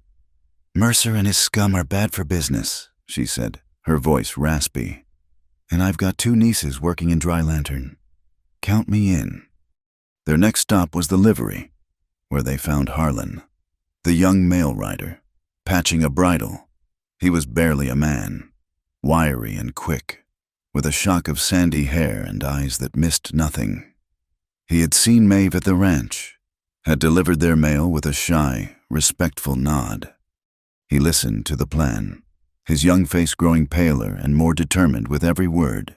He had seen the missing person notices piling up at the post office. He knew the stories. "My job is to carry the mail," he said, his voice cracking slightly with youthful earnestness. That means connecting people, not letting them get stolen and shipped off like cattle. He grabbed a piece of charcoal and a large sheet of wrapping paper. I know that pass like the back of my hand. I can draw you the map. The four of them gathered around the table in Mags's storeroom, the air thick with the smell of canvas and dried beans. Mags, using a dog-eared railroad schedule, pinpointed the train's likely speed and timing through the Sable Mesa cut. Harlan, his tongue sticking out in concentration, sketched a detailed map. He marked the exact spot on Talavera Bluff where a signal would be visible for a full mile up the track. He drew the tightest curve in the pass, a place where the train would be moving at its slowest. They divided the labor. Harlan, with his speed and knowledge of the terrain, would man the signal lantern and act as a lookout from the high ground. Mags and Eliar, the seasoned fighters, would position themselves in the rocks at the narrowest point of the pass, ready to neutralize the guards. That left the most dangerous job. "Someone has to get to that car," Eliar said, his gaze on Maeve. "Someone has to get them out." "It'll be me," Maeve said, her voice leaving no room for argument. "They'll be expecting men with guns. They won't be expecting a woman. I can get closer." The night of the plan arrived, starless and cold. A low, keening wind swept down from the high country, howling through the rocks of Sable Mesa like a phantom train whistle. The tension was a physical thing, a tightening in the chest, a dryness in the mouth. Before they left the ranch, Eliar walked alone to the shed. He took the key from the thong inside his coat, the metal cool against his skin. With a turn of his wrist, he opened the brass padlock on the heavy wooden chest. He lifted the lid. The contents were meager, but their weight was immeasurable. A single, folded letter. The paper yellowed and the ink faded from tears that had fallen long ago. A woman's silver wedding band, simple and unadorned, and folded neatly on top, a small linen handkerchief, embroidered with a single blue wildflower. It was stained with a dark, brownish-red pattern, the ghost of old blood. He picked up the handkerchief. It was the physical manifestation of his greatest failure, the last remnant of the woman he had watched die because he had been afraid. He closed his eyes, the memory a sharp, fresh pain. He found Maeve by the corral, checking the cinch on Fenn's saddle one last time. He stood before her, the small square of linen held in his palm. "I want you to take this," he said, his voice thick with unspoken history. She looked from the stained cloth to his tormented eyes. "Don't let history repeat itself," he said. She understood. He was giving her his ghost to carry, his failure to redeem. She took the handkerchief, its fabric impossibly soft, and tucked it securely into her pocket. She was no longer just fighting for herself. She was fighting for the woman with no name. They rode into the darkness. At the base of the pass, they split up. Harlan scrambled up the rocks of Talavera Bluff, a hooded signal lantern strapped to his back. Mags and Eliar melted into the deep shadows of the boulders lining the tracks, their rifles ready. Maeve, leading Fenn, found a small, hidden ravine 50 yards down the track, a place to wait. The minutes stretched into an eternity. The only sound was the wind. Then, from high above, a light blinked. 3 short flashes, 2 long, 3 short. Train is coming. Maeve's heart began to pound a frantic, heavy rhythm against her ribs. She pressed a hand to her chest, trying to calm it. Down the track, she heard it a faint, rhythmic clack, clack, clack, growing steadily louder. A low rumble that vibrated up from the ground, through the soles of her boots. The train appeared, a great black monster breathing smoke and fire into the night. Its single headlamp cut a terrifying, brilliant swath through the darkness. It entered the pass, its speed decreasing as it hit the curve. They held their positions, hidden, waiting. The locomotive chugged past, then the coal car, then a line of boxcars. And then, on the flat roof of the very last car, a figure was visible. Illuminated by the light of the caboose, he stood with his legs braced against the motion of the train, his long coat whipping in the wind. It was Gage Mercer. A cold, satisfied smile was on his face as he surveyed his prize. Just as the last car passed their hiding place, the locomotive's headlamp, sweeping across the curve, cut a path across the rocks. For a single, fatal second, the beam of light fell directly on Maeve's position. She ducked, but it was too late. Mercer, whose eyes were already scanning the darkness, saw the flicker of movement. He saw the pale oval of a face. His smile vanished, replaced by a snarl of pure, disbelieving rage. He recognized her. He recognized the merchandise that had been stolen from him. He raised a hand and bellowed an order to the armed guards on the car with him, his voice a raw, furious roar that was almost lost in the noise of the train and the wind. "Get her back." Gage Mercer's roar was swallowed by the shriek of tortured metal. High on Talavera Bluff, Harlan, seeing Maeve illuminated in the headlamp's beam, didn't hesitate. He swung the hooded lantern, its red lens now uncovered, in a wide, frantic arc. Below, the engineer saw the universal signal for danger on the tracks ahead. He slammed on the air brakes. The train did not stop. It died a violent, screaming death. A sound like the sky tearing apart ripped through the canyon as locked wheels skidded on steel rails, showering the night with a cascade of orange sparks. The massive locomotive bucked and groaned, and the cars behind it slammed into each other with a series of concussive, bone-jarring booms. The entire train shuddered, a wounded iron serpent lurching to a halt in a cloud of its own steam and dust. On the last car, the guards were thrown like dolls. One tumbled clear off the side, his cry cut short by the crunch of his landing. The other two scrambled for purchase, their rifles clattering on the wooden roof. Gage Mercer, his legs braced, was the only one who kept his feet. From the rocks, a rifle cracked.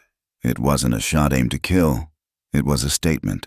The bullet, fired with the calm precision of Mag's thorn, shattered the glass of the caboose lantern, plunging the rear of the train into a deeper, more confusing darkness. The remaining guards, panicked and disoriented, fired wildly into the shadows, their shots echoing uselessly off the canyon walls. This was Maeve's moment. The chaos was her cover.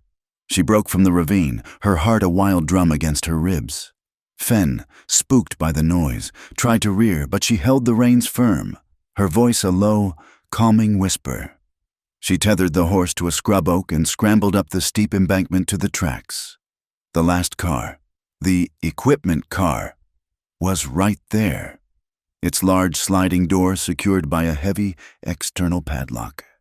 The guards were distracted, firing toward Mags's position. Maeve reached the car, pressing herself flat against the rough wood. From her hair, she pulled a single, sturdy pin.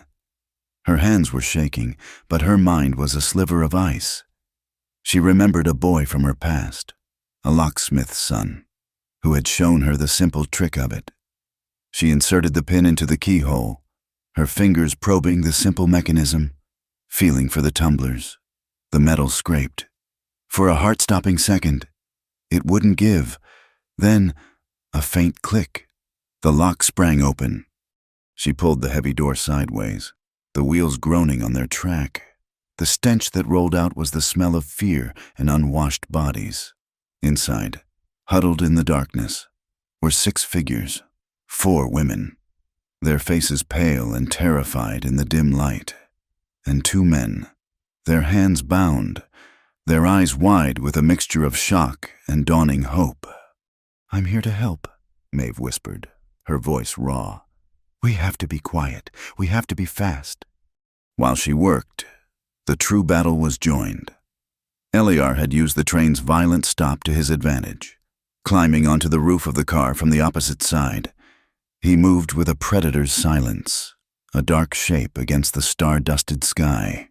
He rose to his feet just as Gage Mercer turned, his pistol already drawn.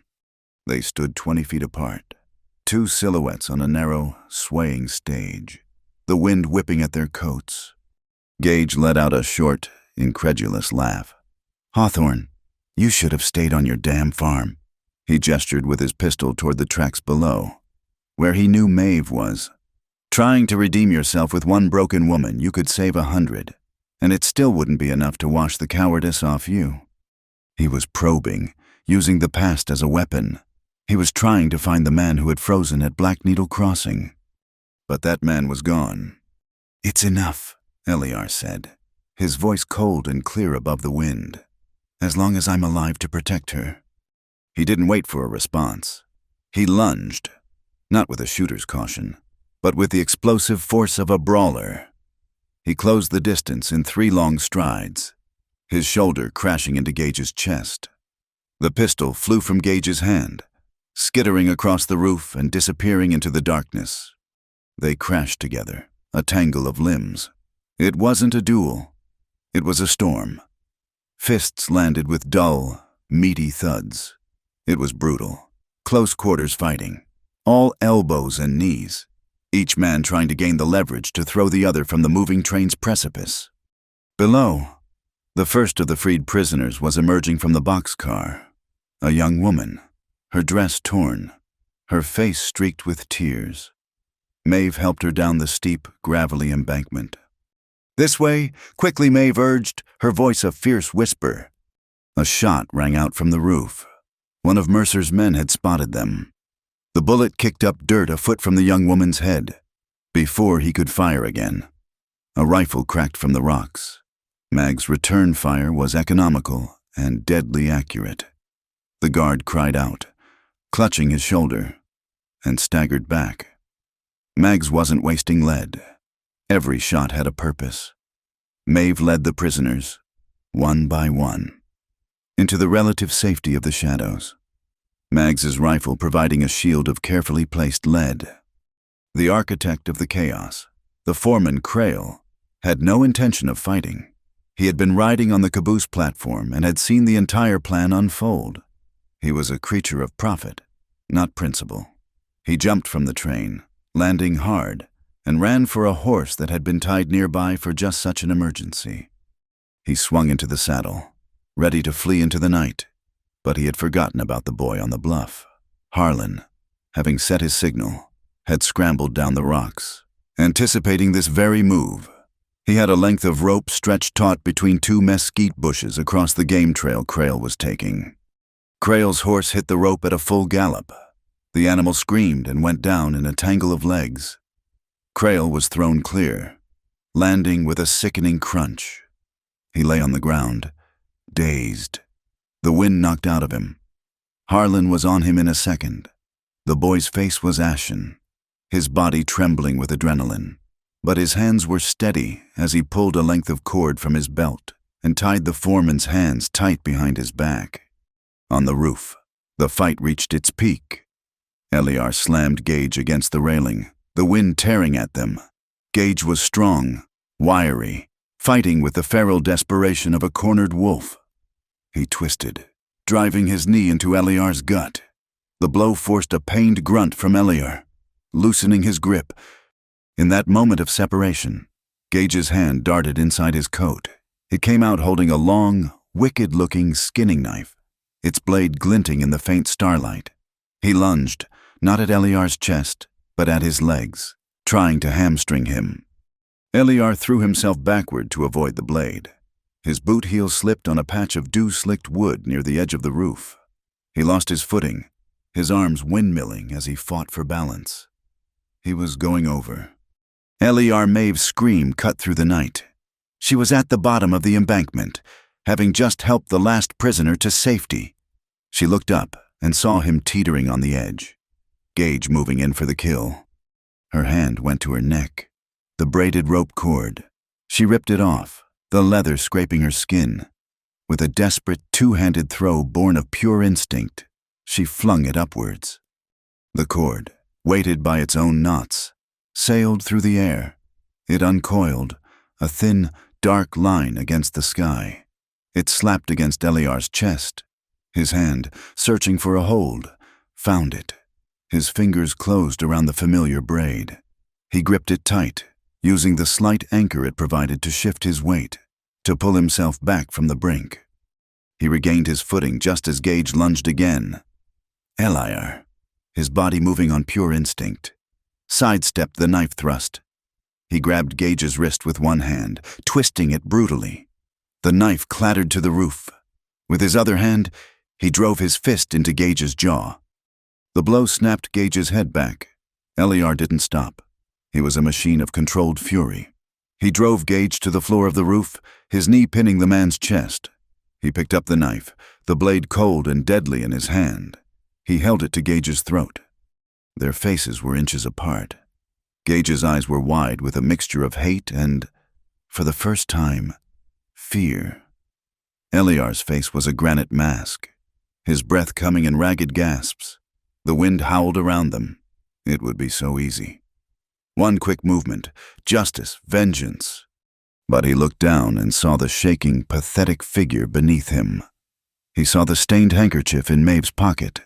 He saw the faces of the people she was leading to safety. He was not an executioner. He was a protector. With a guttural roar of frustration and release, Eliar threw the knife away. It spun end over end into the darkness. He took a length of rope from his belt and, with swift, angry motions, tied Gage Mercer's hands behind his back, pulling the knots so tight they bit into the man's flesh. He would be delivered to the Rangers. The law would finish this. Down on the ground, the freed prisoners huddled together, crying and embracing. Maeve stood before them, her body shaking, the adrenaline finally giving way to shock. A woman, the one who had come out first, grabbed Maeve's hands. "Thank you," the woman sobbed. "You saved us. What's your name?" The question hung in the air. For her entire life, she had been someone's daughter, someone's property, a nameless piece of merchandise. She stood up straight, her shoulders back. She looked at the faces of the people she had freed, and for the first time, she spoke her own name not as a whisper, but as a declaration. "My name," she said, her voice clear and strong in the sudden quiet, "is Maeve Larkins." The train whistle was silent. The engine hissed and popped, its great heart winding down. And in the east, the first faint hint of dawn began to bleed across the jagged peaks of Talavera Bluff, a thin, red line that promised a new and hard-won day. The news of the thwarted train hijacking and the capture of Mercer's men spread through the basin like a grass fire. By the time Eliar and Maeve rode a fully loaded wagon with the freed prisoners into Fort Hollister, Sheriff Callum was already waiting for them, a look of grim satisfaction on his face. Wanted posters for Gage Mercer and the foreman Crail were being nailed up on the bounty board, the ink still tacky. The testimonies of the 4 women and 2 men were taken, their stories a harrowing litany of Mercer's cruelty. Each statement was another nail in his legal coffin, a formal record of the crimes that had, until now, only been whispers on the wind. The law, once a distant abstraction, had become a tangible, powerful force. The return to Hawthorne Ridge was different. As they passed through the outskirts of Dry Lantern, people came out of their homes and businesses, not to stare with suspicion, but to watch with a quiet, newfound respect. The next morning, a procession of wagons and riders made their way out to the ranch. It was the people of the town. They didn't come with questions or accusations. They came with offerings. A woman from the bakery brought 2 fresh loaves of bread, still warm from the oven. A farmer brought a sack of potatoes and a side of cured bacon. Silas, the proprietor from the Coyote Lantern Post, brought a crate of tinned peaches and had the decency to look Eliar in the eye and give a curt, respectful nod. They were gifts of apology, of thanks, of community. They left the provisions on the porch, spoke quiet words of gratitude to Maeve, and departed, leaving behind a profound sense of a tide having turned. Maeve stood on the porch, looking at the bounty. It was more than just food. It was an acceptance, a welcome. She was no longer the woman Hawthorne had bought. She was the woman who had helped save them. Later that day, she took a small, smooth piece of scrap wood from the shed and a piece of charcoal. She sat by the old, dry well, the place of her lowest despair, and carefully, With her newly learned letters, she wrote a sign. It wasn't for her or Eliar. It was for the world. She hung it from the well's wooden frame with a piece of twine. It read, "Water for the weary. No questions asked. No price." That afternoon, the air was warm and smelled of sun-baked earth. They sat on the porch steps, the ledger open between them. Maeve's finger traced the words she had been practicing, words she had pieced together from the Bible and from the wanted posters she had seen in town. She read aloud, her voice hesitant at first, then growing in confidence with each syllable. "Freedom is a verb." She looked up at him, her eyes shining with the fierce, brilliant light of discovery. She had not just read the words, she had understood them in her soul. Freedom wasn't something you were given, like a blanket or a piece of land. It was something you did. It was mending a fence, planting corn, facing down a monster on a train, and teaching yourself to read. It was an action, a choice, made every single day. Eliar listened, and his heart felt both heavy and light at the same time. Heavy with the memory of all the days her freedom had been a noun, a thing to be bought, sold, and stolen, and light with the sheer, unburdened beauty of her reclaiming it. He felt an overwhelming urge, a need so profound it was a physical ache, to connect with her, to share the weight and the lightness of that single, perfect moment. "May I?" he asked, his voice rough with emotion, as he held out his hand. "May I hold your hand?" She looked at his outstretched hand, then back at his face. A slow, gentle smile spread across her lips, a smile that reached all the way to her eyes. "Eliar," she said softly, "you don't have to ask anymore." She placed her hand in his. His fingers closed around hers. A perfect, gentle fit. His palm was rough and calloused. Hers was smaller and softer, but they held each other with an equal, unspoken tenderness. They just sat there, holding hands, as the sun began its slow descent, painting the clouds in shades of rose and gold. That night, after a quiet supper, a strange, restless energy seemed to fill the air. The stars came out, a brilliant, silent explosion in the black sky. Eliar built a small fire in the pit in the yard, and they sat watching the flames dance. He stood up, his hand still holding hers, and gently pulled her to her feet. They stood in the open, flat-packed earth of the yard, bathed in the soft, flickering light of the fire. There was no music, only the crackle of the flames and the distant, lonely song of a coyote. He placed a hand on her waist. She rested her other hand on his shoulder, and they began to dance. It was a slow, shuffling circle, a dance with no steps, to a song only they could hear. They moved as one, their bodies finding a natural, easy rhythm.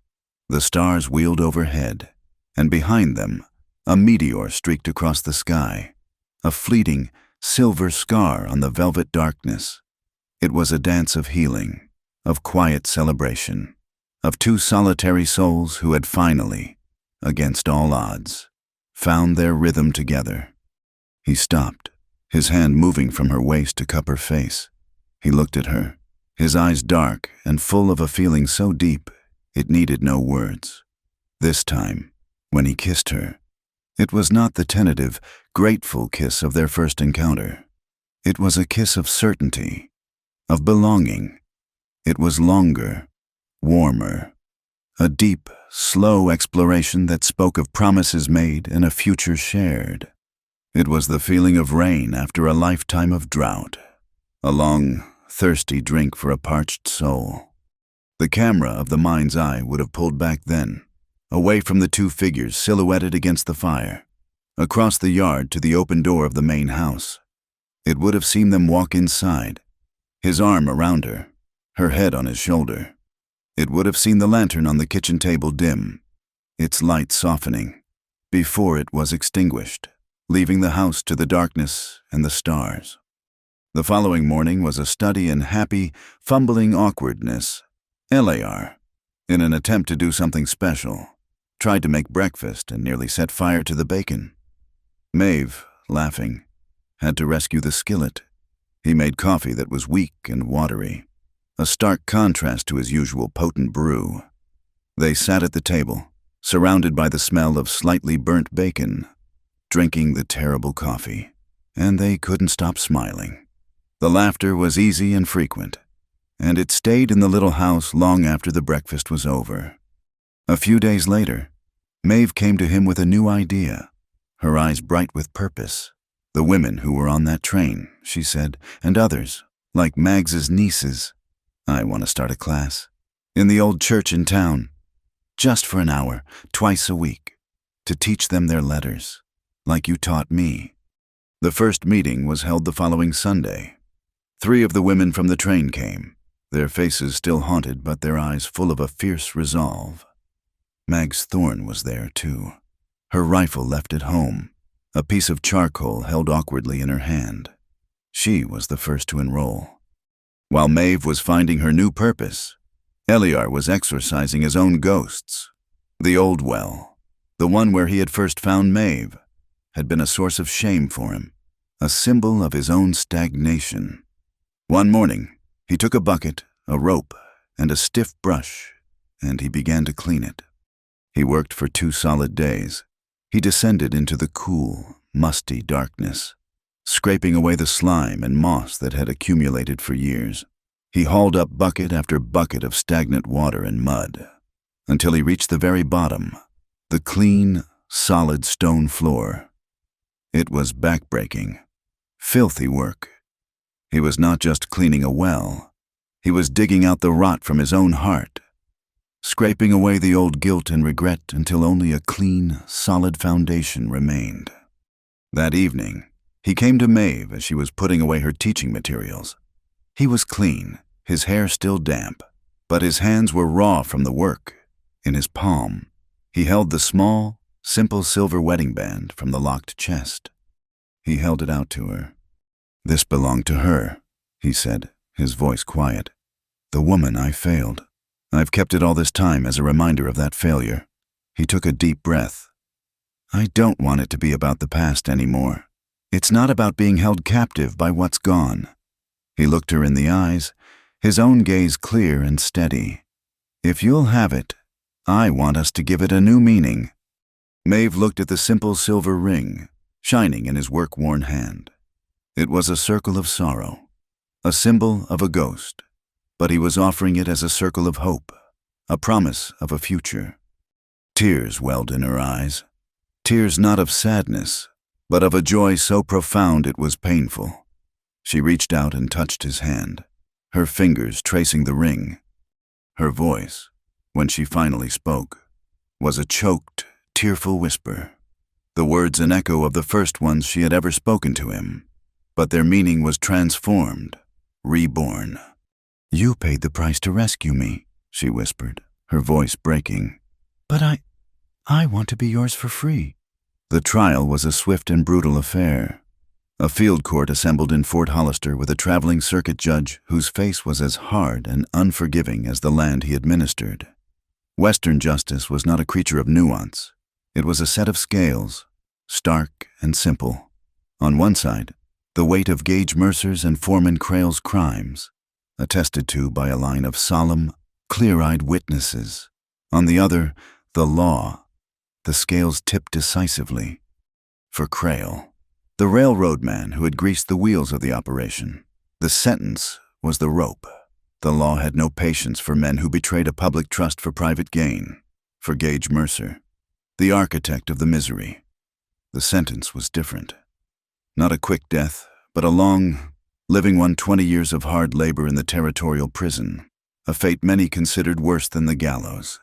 He was led away in chains, his handsome face a mask of cold fury, the brand of the law finally superseding his own. The ripples of that day spread outward, changing the landscape. The rescued found their footing in the new, safer world. 2 of the men, skilled carpenters, found immediate work rebuilding the Dry Lantern livery. The women, with the help of Mags Thorne, found positions as seamstresses, cooks, and one who had a gentle way with children, as a teacher's assistant in the town's small schoolhouse. A few, however, did not want to return to the confines of a town. They asked if they could stay at Hawthorne Ridge. A man named Samuel, who had a quiet way with the soil, took charge of the new cornfield. His wife, Elena, a woman with nimble fingers, began weaving rope and mending harnesses. Her quiet industry a balm to the bustling ranch. They, along with another young couple, became the first citizens of a new kind of community, one built not on blood, but on shared survival and mutual respect. They worked for fair wages, and in the evenings, they joined Maeve's reading circle, their hesitant voices sounding out the words that would give them mastery over their own stories. The old dry well at the edge of the property, once a place of despair, was transformed. It became a kind of shrine. Maeve, remembering her mother's lilacs, organized the women. They took scraps of cloth and, using dyes made from local berries and flowers, created dozens of small, lilac-colored ribbons. They tied them to the well's wooden frame, each one a silent prayer, a quiet testament to the nameless, forgotten victims of Mercer's trade, especially the woman from Black Needle Crossing. The wind would catch them, and they would dance. A whisper of color against the stark brown landscape, a trapping of spring's hope in a place that had known only winter. One evening, as the sun set behind the mesas, turning the sky the color of a wild rose, Eliar and Maeve stood by that well. There was no preacher, no congregation, only the two of them and the vast, silent witness of the Salt Cedar Basin.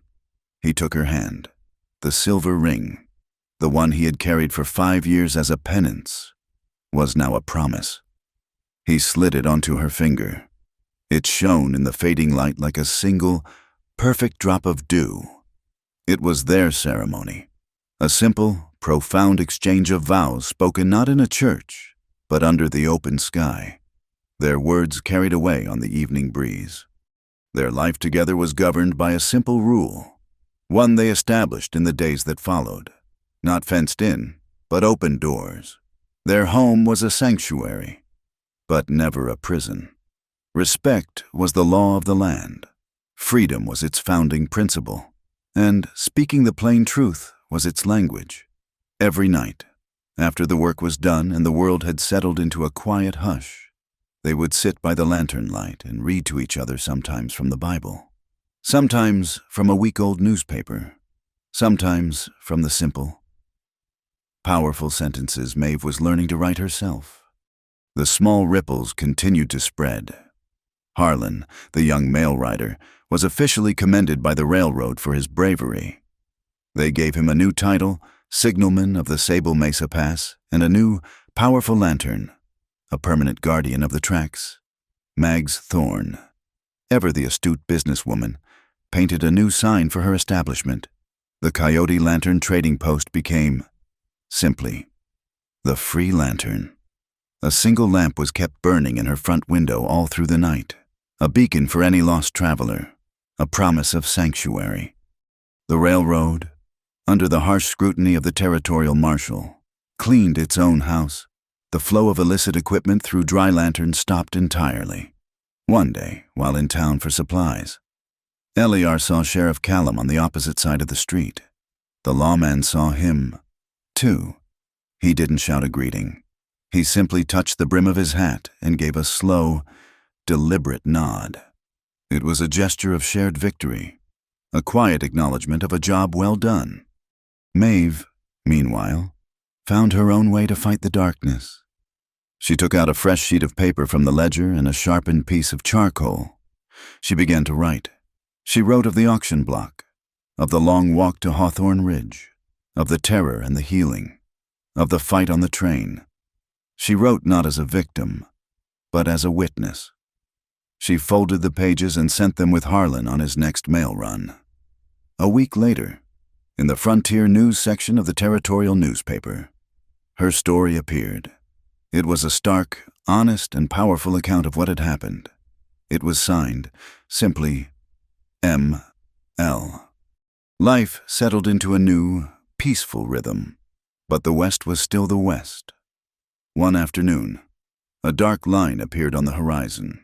a roiling, brown wall of dust that stretched from one end of the basin to the other. Another storm was coming. There was no panic. Eliar and Maeve moved with the quiet efficiency of people who understood the land. They secured the horses in the barn. They chocked the wagon wheels and tied down the canvas. They worked together, checking the latches on the sheds, lowering the heavy wooden cover over the newly cleaned well. They faced the coming storm not as two separate people bracing for an assault, but as a single, unified front, facing the inevitable challenges of life, together. That night, after the storm had passed, leaving the world scoured and still, they sat on the top step of the porch. The moon was high and full, bathing the ranch in a soft, silvery light. Maeve leaned her head against Eliar's shoulder, her hand resting in his. The silver ring on her finger caught the moonlight. The silence was profound, broken only by the gentle sigh of the wind and the soft snort of a horse in the nearby corral. She turned her head slightly, her lips close to his ear, and she whispered the words that had first greeted him by the dry well, the words that had frozen him to the core. But now, they were not a sentence of despair. They were a declaration of love, a testament to her journey, a gift freely given. "You paid for me," she whispered, and he could feel the smile in her voice. "But I choose to be yours freely, wholly, and for free." Eliar turned and kissed her forehead. He looked out at their ranch, at the clean lines of the new fences, at the well where the lilac ribbons fluttered like captured prayers in the moonlight. He felt a peace so deep it settled in his very bones. He held her hand tighter, his voice as quiet and steady as the deep, life-giving water beneath the ground. "I'll guard that," he whispered back, a promise made to her and to the ghosts of the past, like water in the well, and I will never let it run dry again. The camera of the mind's eye would have pulled up then, rising high above the small ranch house. It would have passed over the moonlit well, a symbol of hope, over the sturdy new fences, a testament to things rebuilt. It would have captured the sound of a horse snorting softly in the corral, a simple, peaceful sound. High above the salt cedar basin, you would have seen the land, vast and quiet, resting under the immense, starry sky. The west, for a moment, was breathing slowly, and it was at peace. Thank you for listening to our story. We'd love to know where in the world you're tuning in from, so please drop a comment below to connect with us and share your thoughts. If you enjoyed this tale, please subscribe to our channel. Wild West Stories 1850, give this video a like, and consider supporting us further by hitting the hype button to help this story be heard by more people.